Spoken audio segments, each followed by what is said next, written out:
승리하는 복된 하루가 되시기를 간절히 축원을 드립니다.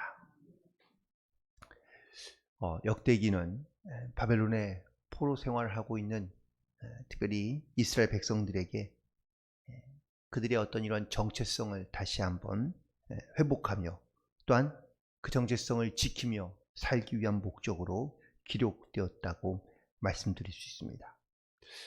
그러다 보니 이스라엘의 정체성이 바로 다윗 그리고 아브라함 그리고 더 올라가서는 바로 아담까지 이르게 되는 그러한 하나님의 선택받고 또한 하나님의 백성과 자녀로서 이 땅 가운데 살고 있다는 이 사실을 깨닫게 하며 그리고 또한 동시에 더불어 나아가서 그들이 하나님께서 택하시고 세우신 그러한 하나님의 거룩한 백성들이라는 사실을 그들 가운데 깨닫게 하기 위한 목적으로 기록되고 있는 것을 다시 한번 알 수 있는데 오늘 본문에서 3장에서는 이 다윗의 아들들 혹은 또 후손들에 대하여 말씀하고 있는 것을 보게 됩니다.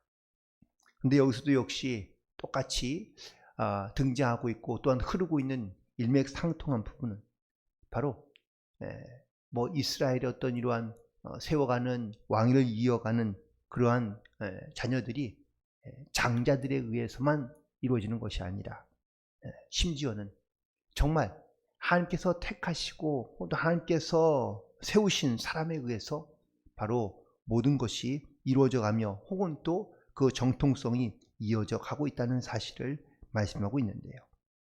특별히 다윗의 아들들에 보니까 바로 첫째는 암논으로부터 시작해서 바로 그의 헤브론에서 첫 번째 낳은 아들들 6명이 등장하고 있습니다. 근데 각각 그 아들을 낳은 그런 여인의 소생이 다 다른 것을 알 수 있죠.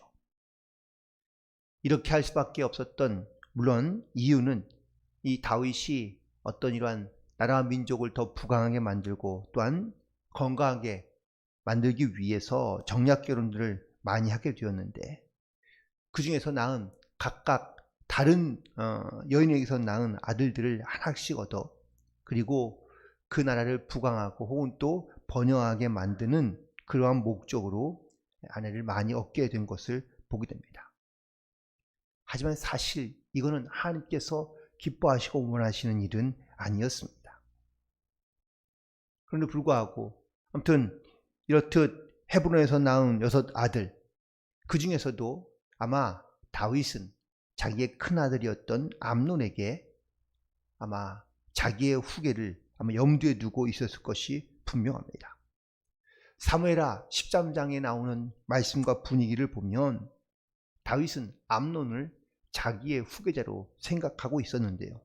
그런데 자기의 생각대로 되지 아니하고 이 암논이 바로 이복 누이인 다말을 강간하게 되고 그리고 이 일로 인하여 친오빠인 압살롬에 의해서 죽임을 당하고 맙니다. 그리고 이 역시 압살롬도 그 암논을 죽이고 난 다음에 도망하였다가 그리고 후에는 다시 그가 반역을 일으켜서 이 나라를 차지하려고 합니다. 하지만 역시 그도 하나님께서 그를 허락하지 아니하시고 결국은 이 압살롬도 반역에서 죽음을 당하고 맙니다. 그런 다음에 넷째인 이 아도니아가 또 이 너무 조급한 마음으로 왕자를 역시 그도 탐내다가 그도 역시 불행한 운명을 맞이하게 되고 그리고 다른 왕자들의 이름이 더 등장하고 있긴 하지만 그들은 이름만 등장할 뿐 성경 안에서는 그들은 더 이상 드러나지 않고 있는 것을 보게 됩니다. 즉 다윗이 헤브론에서 낳았던 아들들 가운데 인간적으로 혹은 또 자기가 왕위를 이을 것이라고 생각했던 혹은 또 그 큰 아들들에게 후계자라고 생각했던 그런 아들들은 다 죽어 없어지고요. 결국은 예루살렘에서 낳은 아들들 그 아들 가운데 하나가 바로 하나님께서 세우신 바로 후계자로서 나타나고 있는 것을 보게 되는데 바로 바로 솔로몬이었다라는 사실이죠. 솔로몬은요, 또 다른 이름이, 히브리어 이름이 하나 있는데 그 이름은 바로 여디디아입니다. 사무엘하 12장 24절에 보면 하나님께서 솔로몬을 낳고 난 다음에 바로 그의 이름을 선지자 나단을 통하여 말씀해 주시는데 그의 이름을 여디디아라고 말씀하십니다. 이 여디디아의 이름의 뜻은 바로 하나님이 사랑하는 자라는 그런 뜻을 갖고 있는데 하나님께서 솔로몬을 낳게 하면서 그 솔로몬의 이름을 여디디아라고 직접 선지자 나단을 통하여 말씀하신 이유가 과연 무엇일까? 솔로몬이 하나님의 사랑을 받은 자인 것, 또 하나님께서 왜 이 솔로몬을 사랑하는 자라고 말씀하고 계시는 것인지, 그것은 하나님의 특별한 선택하심이 있다는 사실을 다시 한번 깨닫게 해주고 있다는 것이죠. 물론 그 이외에도 많은 그런 다윗의 아들들의 이름들이 더 등장하고 있습니다. 그리고 또 10절 이후부터는 그 솔로몬 이후에 왕위를 이어간 왕들의 이름이 계속해서 등장하고 있는 것을 보게 되는데 여기에서 우리가 분명히 알아야 될 것은 그 왕위를 이어간 것이 물론 이 솔로몬의 가문과 혈통에서 나타난 것은 분명한 사실이지만 그들이 생각하고 있거나 아니면 또 큰 아들 장자들이 그 왕위를 위해 계승한 경우가 아닌 경우들이 무척이나 많이 있다는 것이죠. 이러한 사실이 우리에게 보여주고 있는 하나님의 뜻은 바로 하나님께서는 당신이 세운 사람을 통하여 하나님께서는 일하시고 역사하신다는 사실을 우리 가운데 나타내며 증거하고 있는 줄로 믿습니다. 즉 하나님께서는요 당신의 사명자와 일꾼을 세우실 때에 사람의 방법이나 아니면 사람의 뜻에 의해서 세우시는 것이 아니라 하나님의 섭리와 또한 하나님의 주권 안에서 하나님께서 택하시고 부르심을 받은 사람들을 통하여 하나님께서는 일하고 역사하신다는 사실을 우리 가운데 분명하게 말씀하며 증거하고 있는 줄로 믿습니다. 그래서 특별히 교회 안에서 일하는 일꾼을 세우실 때마다 사실 우리는 좀 인간적으로 생각하는 경우들이 종종 있을 수 있습니다. 저런 사람이 어떻게, 저런 분이 어떻게 교회 일꾼이 되고 혹은 사명가가 됐는가라는 그러한 생각을 하는 경우가 있을 수 있지만 그것이 사람의 방법이 아닌 하나님께서 뜻하신 목적과 또한 하나님의 방법에 의해서 세워진 것이라는 이러한 분명한 영적인 그러한 하나님의 뜻을 깨닫고 그리고 우리 단지 기도하며 또한 하나님의 경륜과 뜻 가운데 쓰임받고 또한 세움받으며 합력하여 선을 이루며 주의 덕을 세울 수 있도록 또한 교회 덕이 온전하게 세워질 수 있도록 우리는 기도하며 중보하며 함께 동역하는 마음을 가지고 나가야 될 줄로 믿습니다. 어제 투표를 통해서 나라의 지도자가 사실 선출이 되었습니다. 어떤 분들은 지지하는 자가 바로 선택될 수도 있고 또 어떤 분들은 지지하지 않던 사람이 나라의 어떤 지도자가 세움받을 수도 있습니다. 하지만 누가 세워지며 혹은 또 누가 선택되었던 간에 그 선택의 이후에 혹은 또 선택의 결과에 대한 책임감을 가지고 인정하고 순종하며 나아가는 것이 중요하고 그리고 또한 택함을 받은 세움을 받은 사람은 철저한 책임감을 가지고 하나가 되고 협력하며 나아갈 수 있도록 도와줘야 하는 것이 바로 우리의 사명이며 목적인 줄로 믿습니다. 따라서 성경에서 혹은 또 하나님께서는 사람을 세우시거나 사명자를 하나님께서 택하시며 세우실 때는 반드시 그 하나님의 뜻과 목적을 이루기 위하여 하나님께서 우리를 택하시고 부르시며 세워주시는 줄로 믿습니다. 하나님께서 사도 바울을 택하여 세우실 때에 예루살렘 교회에 큰 소동이 있었습니다. 왜냐하면 이 바울은 절대 합당한 사람이 아니라고 생각하고 있기 때문이죠. 그가 사울이었을 때 많은 그리스도인들을 붙잡아 가기도 하고 또한 그들을 재판에 넘겨 괴롭게 했던 그 장본인이 변화되어 그리고 복음을 증거하는 자가 되었다는 이 사실에 예루살렘에 있는 사도들과 그리고 교인들은, 성도들은 그를 의심했고 또한 그를 인정하지 않으려 했습니다.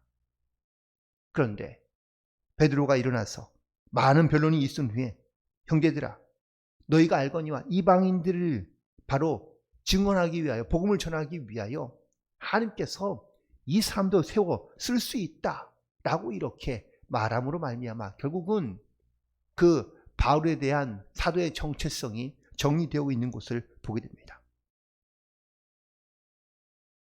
사람의 생각과 아니면 사람의 어떤 입장에서 봤을 때는 도무지 이해가 되지 않거나 혹은 또 도무지 말이 안 된다고 생각하는 부분도 분명히 있을 수 있지만, 오히려 하나님께서는요, 그런 사람을 통하여 하나님의 영적인 권위와 또한 역사하심을 하나님께서는 나타내시고 또한 하나님의 뜻 가운데 사용하시고자 하는 분명한 목적이 있어서 하나님께서 부르시고 세워주신 줄로 믿습니다. 그렇다면 오늘 이 말씀을 의지하여 또한 오늘 역대기에 있는 하나님께서 세움받고 또한 쓰임받게 된 그러한 사람들의 이름을 함께 보면서 하나님께서 왜 나를 택하시며 나를 부르셔서 나에게 이 직분과 사명을 맡겨주시는지를 우리는 반드시 하나님을 의지함으로, 말씀에 순종함으로, 또한 감사하며 또한 헌신된 그런 믿음의 사명을 잘 감당하고 있는지를 돌이켜보고 우리는 더욱더 주의 말씀에 귀를 기울이며 하나님의 택하심과 부르심에 순종함으로 나아갈 수 있는 영적인 결단이 오늘 이 아침에 있게 되기를 간절히 축원을 드립니다. 나를 부르신 것은 어떤 세상의 방법과 혹은 세상의 어떤 조건에 의해서 나를 세우신 것이 아니라 하나님께서 부족하지만 또한 약하지만 연약하지만 하나님께서 나를 택하시고 부르신 분명한 이유가 있는 줄로 믿습니다. 물론 나에게 어떤 탁월한 능력과 재능을 통하여 우리가 하나님께 섬기는 일도 분명히 있을 수 있지만, 그게 아니라 할지라도 하나님께서 하나님의 일을 이루고자 하는 그 자그마한 일을 위하여도 하나님께서 나를 부르실 수 있으며 나를 택하셔 우리 가운데 역사하시고 또한 인도해 주신 줄로 믿습니다. 특별히 디모데후서 2장 20절과 21절에 이렇게 말씀하고 있는데, 큰 집에는 금과 은의 그릇이 있을 뿐 아니요 나무와 질그릇도 있어 귀 쓰는 것도 있고 천이 쓰는 그릇도 있나니, 그러므로 누구든지 이런 것에서 자기를 깨끗하게 하면 귀 쓰는 그릇이 되어 거룩하고 주인의 쓰임에 합당하며 모든 선한 일에 예비함이 되리라 라고 사도 바울이 말하고 있습니다. 물론 금과 은으로 만들어진 귀한 그릇도 있지만 사실 자주 쓰이는 귀한 그릇은 따로 있다는 것이죠. 그러므로 이렇게 귀하게 쓰는 그릇이 될 수 있도록 자기를 합당하게, 주인의 쓰임에 합당하게, 그리고 모든 선한 일에 거룩하게 예비되어 준비되어 있는 그러한 사람을 하나님께서 사용하신다라는 사실을 말하고 있는 겁니다. 오늘도 하나님께서 저와 여러분을 부르시고 택하여서 우리 가운데 주신 직분과 사명이 분명히 있는 줄 믿습니다. 무엇보다 내가 무슨 금과 은으로 우리가 쓰임받는다면 더 좋긴 하겠지만, 하나님께서 약한 자를 오히려 세워서 강한 자를 부끄럽게 하시고 또한 많은 것을 아는 사람을 하나님께서 세우시는 것이 아니라 하나님께서 부족하지만 하나님을 의지하는 자를 하나님께서 부르시고 세우셔서 귀하게 쓰임받게 하시는 것처럼 우리가 이 주님의 부르심과 또한 주님의 뜻을 깨닫고 그리고 우리가 귀하게 쓰임받는 성도로서 이 땅 가운데 살아갈 수 있도록 우리가 날마다 깨어있어 기도하며 힘쓰고 애써 하나님의 말씀 가운데 경건하고 온전하게 순종함으로 나아갈 수 있는 영적인 준비가 되어 있다면 하나님께서는 언제든지 우리를 귀하게 사용하시고 또한 아름답게 우리를 통하여 주님의 사명을 이루어가는 그 일에 우리가 하나님 앞에 나아가며 쓰임받게 될 줄 믿습니다.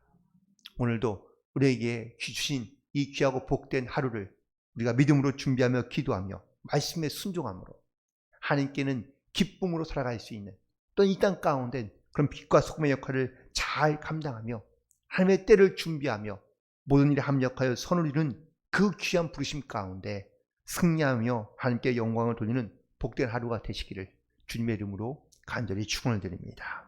기도하시겠습니다.